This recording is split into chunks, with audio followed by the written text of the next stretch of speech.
इसका असर ये है, पहली बात तो कि शिक्षा, बेरोजगारी और अपराध ये गया का मुद्दा नहीं है, ये तो पूरे बिहार का मुद्दा है, उसमें गया में भी प्रमुखता में है।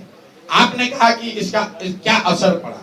असर ये है कि पहली बार बिहार में चुनाव के 3 महीना पहले चर्चा क्या हो रही है कि भाई पलायन कैसे रुकेगा। प्रशांत किशोर और यशवंत जो कह रहे हैं कि पलायन रोक दिया जाएगा, क्या ये संभव है कि नहीं। इस पर तेजस्वी यादव भी बोल रहे हैं, लालू जी भी बोल रहे हैं, सम्राट चौधरी भी बोल रहे हैं, जदयू वाले भी बोल रहे हैं। तो पहली बार यहाँ बात हो रही है बेरोजगारी की। अंतर ये है कि पहले जब बात होती थी पलायन की कि भाई बहुत सारे लड़के बाहर जाते हैं, तो लालू जी, नीतीश जी जैसे लोग क्या कहते थे, आप लोग भी क्या कहते थे कि भाई बिहार का बच्चा बाहर नहीं जाएगा तो दिल्ली बॉम्बे की व्यवस्था ठप हो जाएगी। उसी को बिहारियों ने अपना सम्मान बना लिया था कि हम ही लोग दिल्ली बॉम्बे का व्यवस्था चला रहे हैं, वहां का साफ सफाई हम करते हैं, टैक्सी हम चलाते हैं। लड़के जाते हैं, हंसते कहते हैं, अरे भैया हम तो जाते हैं, सब बिहारी का मिलता है। पहली बार जन सुराज ने, प्रशांत किशोर ने ये कहा कि हमारे बच्चे, बिहार के बच्चे बॉम्बे में, दिल्ली में, कर्नाटक में, महाराष्ट्र में, गुजरात में, बंगाल में अगर जाकर टैक्सी चला रहे हैं, दुकान चला रहे हैं, ठेला लगा रहे हैं, साफ सफाई कर रहे हैं, तो ये गौरव की बात नहीं है। लिख लीजिए इस बात को। ये पहली बार धारा के विपरीत हमने बात उठाई है। ये गौरव की बात नहीं है, काम कोई भी खराब नहीं है, लेकिन अपने बाल बच्चों का पेट भरने के लिए मजबूरी में गया से, औरंगाबाद से यहाँ के अपना घर परिवार छोड़कर बॉम्बे में जाकर ठेला लगाना, ये गौरव की बात नहीं है। लोग यहाँ नेता क्या कहता है, बिहार का आदमी को मत मारो, गाली मत दो, नहीं तो दिल्ली में अगर बिहार के लोग काम नहीं करेंगे तो वहां से कूड़ा कचरा रोड पर भर जाएगा। कूड़ा कचरा निकालने के लिए बिहार का आदमी पैदा हुआ है। ये जन सुराज की ताकत है। अब लोगों ने ये कहना बंद कर दिया है। ये लोगों ने कहना बंद कर दिया कि दिल्ली में लड़के जाकर, दिल्ली में अगर बिहारियों के साथ बदतमीजी होगी तो कूड़ा कचरा वहां फैल जाएगा। हम ये कह रहे हैं कि ये शान की बात नहीं है।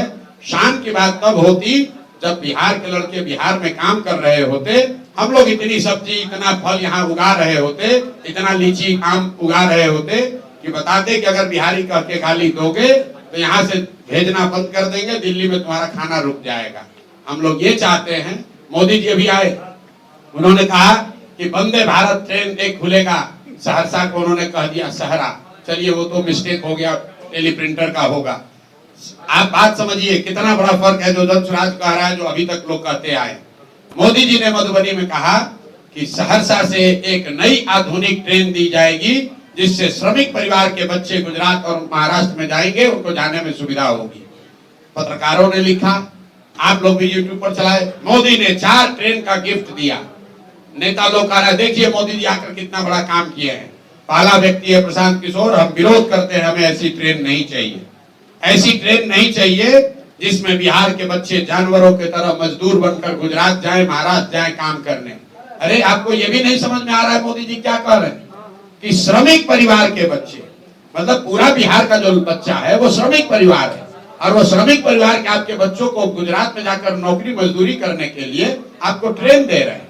आप जितने पत्रकार बंधु लोग हैं, जरा जाकर मोदी जी का स्पीच देखिए। अगर मोदी जी में दम है तो यही बात जाके गुजरात में कह दें कि गुजरात में एक नई ट्रेन चलेगी जिस पर गुजरात के श्रमिक परिवार के लोग महाराष्ट्र, तमिलनाडु में, दिल्ली में जाएंगे काम करने। वो कह सकते हैं ये बात? ये सिर्फ बिहार में कहा जा सकता है। और बिहार के लोग इतना, हम लोग की चेतना मर गई है कि हम लोग इसको विकास मान रहे हैं, हम लोग इस पर ताली बजा रहे हैं। भैया ट्रेन चाहिए, लेकिन वैसी ट्रेन चाहिए जिसमें हम लोग यहाँ से बिजनेस व्यापार करें। वैसी ट्रेन चाहिए जहां से चीनी, सीमेंट, छड़ यहाँ से बनाकर भेजा जाए। वो ट्रेन बिहार के लोगों को नहीं चाहिए जिस पर हम लोग के बच्चे मजदूर बनकर गुजरात और महाराष्ट्र के फैक्ट्रियों में जाकर अपनी जवानी बर्बाद करें। ये फर्क है जन सुराज का और दूसरे दल का।